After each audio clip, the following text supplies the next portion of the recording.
Your kingdom, your kingdom. Your kingdom come, your will be done. Aye, aye, aye, aye. Je vous dis bonjour dans le précieux nom de notre Seigneur Jésus-Christ et nous nous retrouvons toujours dans le cadre de notre nouvelle série sur la grâce de Dieu. Et voilà, nous sommes là pour parler de notre Dieu, parler de notre Seigneur, parler du Maître de la grâce. La Bible nous apprend que la loi est venue par Moïse et la grâce a été donnée par Jésus-Christ. Souvent, nous faisons combattre dans nos esprits, nous pensons que la grâce est venue pour remplacer la loi. Souvent, nous pensons que la grâce est venue pour abolir la loi. Souvent, nous pensons que la grâce, la présence de la grâce élimine la raison d'être de la loi. Or, Jésus dit qu'il ne se perdra rien de la loi. Rien, aucun article de la loi de Dieu ne disparaîtra. Ça reste là, ça demeure là et nous devons faire avec. La loi est venue par Moïse, la grâce est venue par Jésus-Christ. Quel lien il y a entre les deux? Nous allons le voir dans cette série. Pourquoi Jésus a amené la grâce alors que la loi était là? Il suffisait au peuple de faire ce que la loi disait pour vivre la vie ou le bonheur attaché à cela. Dans Deutéronome 28, vous trouvez plusieurs articles. Deutéronome 28, Dieu est en train de donner ces éléments-là. Donc quand on obéit à la loi de Dieu, il y a des conséquences positives, il y a des conséquences de bonnes choses qui nous arrivent. Et quand on désobéit, il y a aussi des conséquences fâcheuses, des conséquences négatives qui nous arrivent. Il suffisait d'accomplir la loi. Alors pourquoi Christ a emmené la grâce? Déjà, il ne faut pas se laisser piéger pour penser que la grâce est un moyen pour ne pas obéir à la loi. La grâce vient pour effacer la loi. Ça veut dire que nous sommes pendant le temps de la récréation. Ça sonne de cette manière-là. On pense que le fait que nous soyons dans le temps de la grâce, c'est un temps de récréation. Dieu est distrait. Dieu n'est plus rigoureux. Dieu n'est plus un père. Dieu n'est plus un Dieu qui corrige son peuple à cause de la grâce. Ce n'est pas du tout ça. Et dans cette série, nous allons nous pencher là-dessus. Mais d'entrée de jeu, voilà comment nous allons introduire ce message. Nous voulons comprendre d'abord un fait. Dieu est esprit. Et chaque chose que Dieu fait commence d'abord dans la dimension spirituelle. Souviens-toi que pour créer l'homme dans le livre de Genèse, Dieu a tenu une réunion avec lui-même, avec sa propre personne. Et dans cette réunion, Dieu décide de créer l'homme à son image et à sa ressemblance. Et ainsi, l'homme a été résolu, a été conçu, a été pensé par Dieu dans le spirituel. Enfin, il est manifesté dans le monde physique. Dieu lui a donné un corps pour pouvoir interagir avec le monde physique. Et c'est ainsi que Dieu, tout ce qu'il fait, il y a d'abord une dimension spirituelle et puis des répercussions sur le plan physique. La grâce, nous en bénéficions aujourd'hui et nous voyons dans le parcours du travail de la grâce, Jésus descendre, naître physiquement et aller jusqu'à la croix où il offre sa vie afin que la grâce nous soit disposée. C'est ainsi que la Bible dit que la grâce est venue par Jésus-Christ. On précise, la grâce et la vérité sont données par Jésus-Christ. Alors nous voulons ici commencer par voir la dimension de la grâce dans le spirituel. Comment ce travail de la grâce, ce grand travail de la grâce a commencé dans la dimension spirituelle. Qu'est-ce qui s'est passé dans cette dimension-là? Et c'est ce que nous allons nous attarder à voir dans cet élément. Vous savez, il est important de savoir d'où ont commencé les choses, une chose comme la grâce, pour connaître sa valeur et savoir comment est-ce que Dieu s'est impliqué pour que nous puissions avoir cela à notre disposition. Je pense que c'est capital, je pense que c'est primordial que nous puissions voir ces choses. Sachez que le travail de la grâce a été conçu par Dieu dans l'éternité Dieu a préparé, a prévu, a commencé le travail de la grâce. Alors que toi et moi, nous en bénéficions aujourd'hui. Alors que toi et moi, nous pouvons atteindre, avoir des choses que nous ne méritions pas, mais par la grâce, nous nous approchons de Dieu. Nous sommes son peuple aujourd'hui par sa grâce. Si je parle aujourd'hui de la part du Seigneur Jésus, je parle de la part de Dieu, c'est parce que le travail de la grâce, j'en suis bénéficiaire. Tu en es bénéficiaire. Si Dieu peut te faire bénéficier de ses bontés qu'il renouvelle chaque matin, c'est parce que la grâce t'est disposée. Vous comprenez? Alors je pense que d'où la grâce est venue, d'où la grâce est sortie, d'où ce projet de la grâce est né, c'est important pour nous de le comprendre. Je viens ici vous proposer une question, une première question. Pourquoi la grâce est venue par Jésus-Christ? Pourquoi Dieu n'a pas utilisé toujours Moïse qui a amené la loi? Parce que le sens de la grâce, en quelque sorte, c'était nécessaire, indispensable, parce que l'homme s'est retrouvé en difficulté avec la loi. La loi a mis l'homme en difficulté. Paul est en train de nous faire voir que le pouvoir du péché, la force du péché, c'était la loi. Parce que le peuple n'arrive pas à accomplir la loi, et chaque fois qu'on désobéissait à un article, on désobéissait à toute la loi. Jésus vient amener la grâce. Pourquoi Dieu n'a pas continué? Comme le besoin de la grâce s'est manifesté en rapport avec les conséquences de la désobéissance de la loi, en rapport avec la non-observation de la loi de Moïse, pourquoi Dieu n'a pas continué avec Moïse? Pourquoi il était nécessaire que Christ puisse amener la grâce? Premièrement, nous disons ceci: la grâce est adressée par Dieu à la race humaine. Or, la race humaine est une entité de la création. Premièrement, parce que Jésus a toujours été, depuis la nuit des temps, Jésus a toujours été le responsable de la création. Vous comprenez? Il a toujours été le responsable de la création. Comment est-ce que cela est possible? Eh bien, il suffit d'identifier Jésus dans la dimension spirituelle. Il suffit d'identifier Jésus en Dieu. Le Jésus qui est venu marchant sur terre ici, le physique que nous avons vu, c'était un sacrifice qui devait monter sur l'autel que nous appelons Golgotha. Mais le Jésus qui a habité, le Fils de Dieu qui a habité dans ce corps-là, qui devait être offert à Golgotha, c'est celui-là que nous devons identifier, car le travail a commencé par Jésus dans la dimension spirituelle. Et Jésus, dans la dimension spirituelle, c'est lui la parole de Dieu. C'est lui cette parole faite chair, comme dans Jean 1,14, on dit, cette parole s'est faite chair, elle a habité parmi nous et a fait le travail, a continué, je veux dire, le travail de la grâce qu'elle avait déjà commencé dans la dimension spirituelle. La parole de Dieu,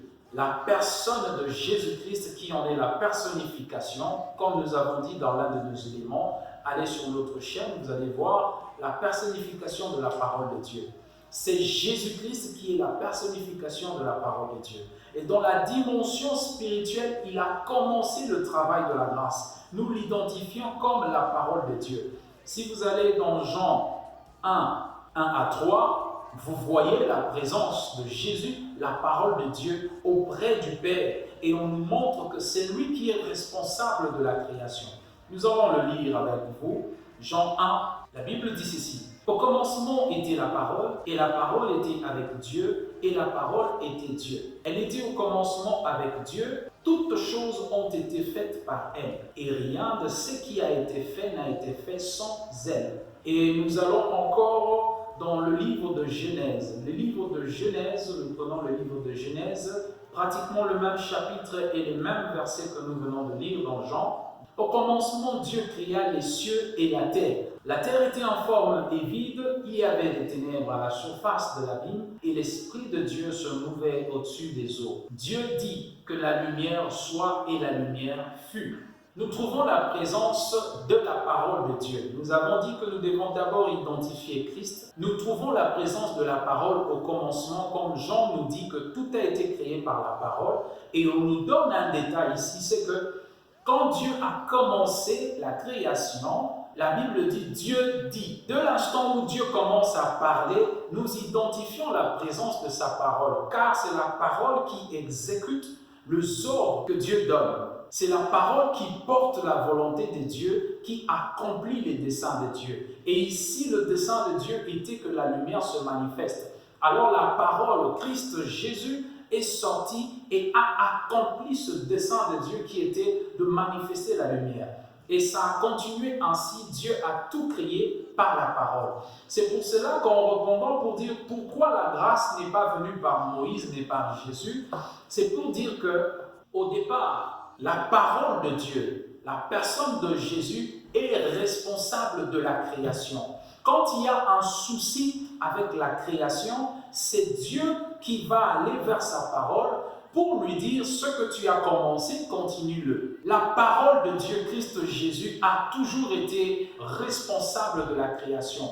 Voilà pourquoi, quand la création, l'homme, l'être humain faisant partie de la création, a un problème avec Dieu, a un souci, alors la parole qui a tout créé va venir aussi pour résoudre ce souci-là. Dieu passe par sa parole. Voilà la première réponse que nous donnons dans la question, par rapport à la question pourquoi Dieu donne sa grâce par Christ. Pourquoi il ne passe pas par Moïse? Parce qu'en fin de compte, c'était un problème causé par la présence de la loi. Pourquoi il n'a pas résolu ça par Moïse ou par Josué qui a pris la suite? Mais la grâce de Dieu est un travail qui a commencé depuis. Et c'est la parole qui est responsable de la création. La race humaine, qui est une entité de la création, est aussi créée. Et c'est la parole qui est responsable de la création. Voilà pourquoi la parole vient encore s'occuper de ce projet de grâce. Voilà l'une des réponses. C'est la première réponse. Tu dois comprendre que la personne de Jésus est responsable de ta vie. Même quand tu es encore païen, même quand tu ne l'as pas encore reçu, c'est lui qui est responsable de ton existence sur terre. Car c'est par lui que Dieu t'a créé. C'est par lui que Dieu t'a manifesté. Toi qui traînes encore à recevoir Christ, voilà un élément encourageant pour t'amener à recevoir Christ. Et Dieu a besoin de renouer avec toi. Il ne passe pas d'une autre manière que par la parole par laquelle il t'a manifesté. Voilà pourquoi c'est Jésus qui vient amener la grâce. Souvent, on a une mauvaise image de Jésus-Christ parce qu'on considère Jésus par rapport au corps qu'il a permis d'interagir avec le monde physique. Le Jésus qui a été crucifié à la croix était le sacrifice que le Jésus, parole qui demeurait à l'intérieur, devait offrir à la croix. Nous avons appris avec vous qu'il était sacrificateur, mais en même temps, c'était lui le sacrifice qu'il devait offrir. Dieu lui a fait un corps, lui a donné ce corps-là. Dès la dimension de l'éternité, Jésus savait que le corps qui lui a été fait, c'était le sacrifice qu'il devait mettre sur l'autel. Et lui, en tant que sacrificateur, ne pouvait pas garder ce sacrifice-là parce que c'est là qu'il y avait la clé de l'expiation des péchés. Vous comprenez? Si tu penses que Jésus c'est un juif seulement qui a marché en Israël comme tout autre humain, alors tu as tout faux.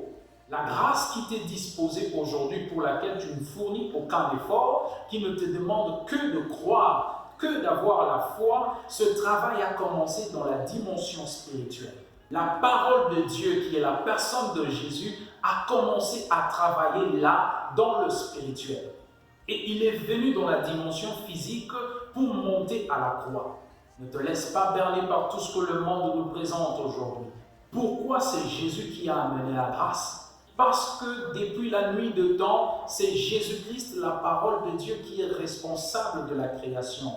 D'où quand il y a souci avec la création, c'est encore la parole qui vient réparer ou résoudre ces problèmes-là. Prenez ça comme une entreprise qui s'occupe du froid a installé un climatiseur chez vous et il se pose un problème avec le climatiseur.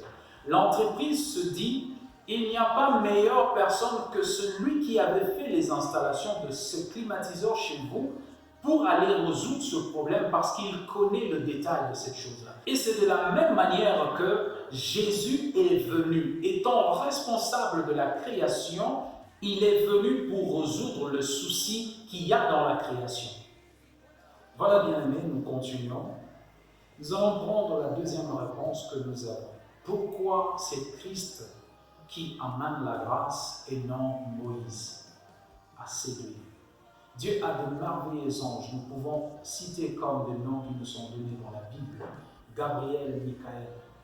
Des merveilleux anges à qui Dieu donnait beaucoup de missions. Particulièrement, je peux citer Gabriel qui avait beaucoup de tâches au milieu des hommes. C'est lui qui est venu annoncer la naissance de Jésus. C'est lui qui a annoncé la naissance de Jean-Baptiste. Alors, pourquoi Dieu n'a pas pris un ange? Pourquoi Dieu n'a pas pris l'un des vieillards qu'il y a autour de son trône là-bas au ciel? Pourquoi il fallait que ce soit Jésus?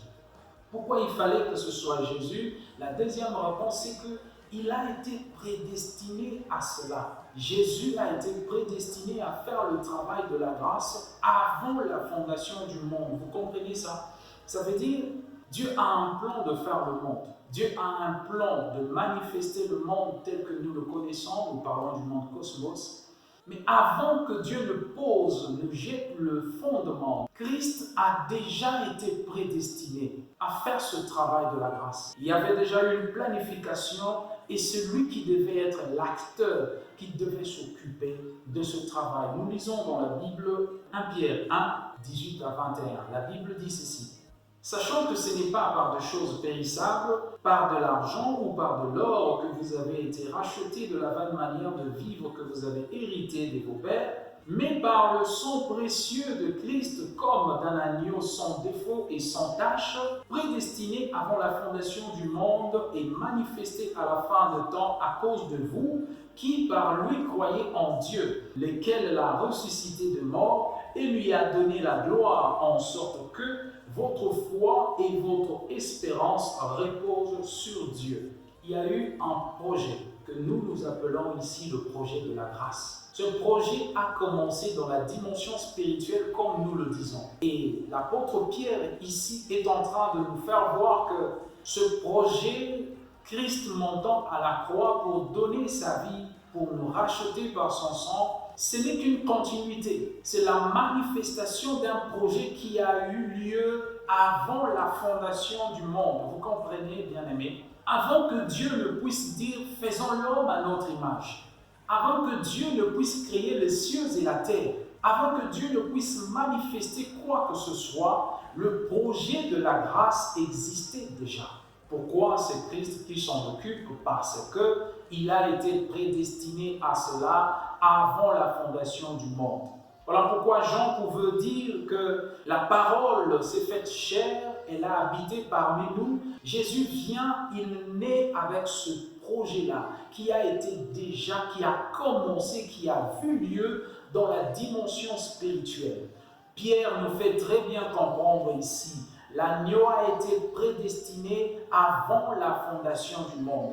Christ a été prédestiné pour le travail de la grâce avant la fondation du monde. Voilà le deuxième élément. Écoutez, tu ne peux pas venir dire que tu n'as pas besoin de Jésus. Or, avant que toi tu ne puisses exister, Dieu l'avait déjà prédestiné à te sauver. Tu vois dans quoi tu te mets là? Toi qui crois en Dieu mais qui ne crois pas en Jésus. Ce même Dieu en qui tu crois a décidé, avant même que le premier homme ne puisse exister sur la terre, Dieu a décidé d'amener la grâce. Le projet de la grâce a commencé, a vu le jour avant que le fondement du monde ne puisse être posé. Réalises-tu combien Christ est un élément indispensable dans cette affaire? Dieu a expressément pris Jésus et il l'a mis au centre de tout ce qui existe. Dieu a décidé de mettre Jésus au centre de tout ce qui existe pour maintenir les choses en équilibre. Et je venais de vous dire tantôt dans le premier élément que Christ est le responsable de la création parce que c'est lui la parole de Dieu et c'est par sa parole que Dieu a tout créé. Il est depuis lors le responsable de la création. Il n'y a rien que Dieu puisse faire avec cette création sans sa parole. Pourquoi c'est lui qui emmène la grâce? Pourquoi ce n'est pas un homme? Pourquoi c'est pas Moïse? C'est parce que Christ, avant la fondation du monde, vous réalisez que Moïse n'existait pas. Avant la fondation du monde, vous réalisez que les saints et les vieillards qui sont autour du trône de Dieu, là-bas, dans le lieu où nous irons, autour du trône de Dieu, ces êtres-là n'étaient pas encore là, que Jésus avait déjà la tâche de s'occuper. Jésus était déjà destiné par Dieu à être l'acteur principal dans ce travail que nous appelons le plan de la grâce. Vous réalisez cela? Nous allons prendre encore un autre passage, Éphésiens chapitre 1, le verset 3 et 4. La Bible dit ceci: Béni soit Dieu, le Père de notre Seigneur Jésus-Christ, qui nous a bénis de toutes sortes de bénédictions spirituelles dans les lieux célestes en Christ. En lui, Dieu nous a élus avant la fondation du monde pour que nous soyons saints, irrépréhensibles devant lui. Vous réalisez cela? Même ton salut, le travail de la grâce qui devait venir par Jésus-Christ, Dieu t'a élu avant la fondation du monde. Et toi, tu veux dire que tu n'as pas besoin de Jésus? N'as-tu vraiment pas besoin de Jésus? Avant la fondation du monde, Dieu a décidé de résoudre les problèmes que le monde aura avec Dieu. Dieu a décidé de les résoudre en Christ Jésus. Et ce plan est un plan depuis l'éternité. Dans le temps, comme Pierre est en train de parler, que Christ s'est manifesté dans la fin de temps pour nous. Dieu a juste choisi un lieu où il allait placer cette œuvre qui déjà été réalisée dans l'éternité. Voilà la deuxième réponse à cette question. Nous avons dit que cette question est en train de nous aider à comprendre le travail de la grâce de Dieu. D'où ça a commencé. Que Dieu vous bénisse. Your kingdom come, your will be done. Aye, aye, aye, aye. Oh, your kingdom come, your will be done. Aye, aye, aye, aye.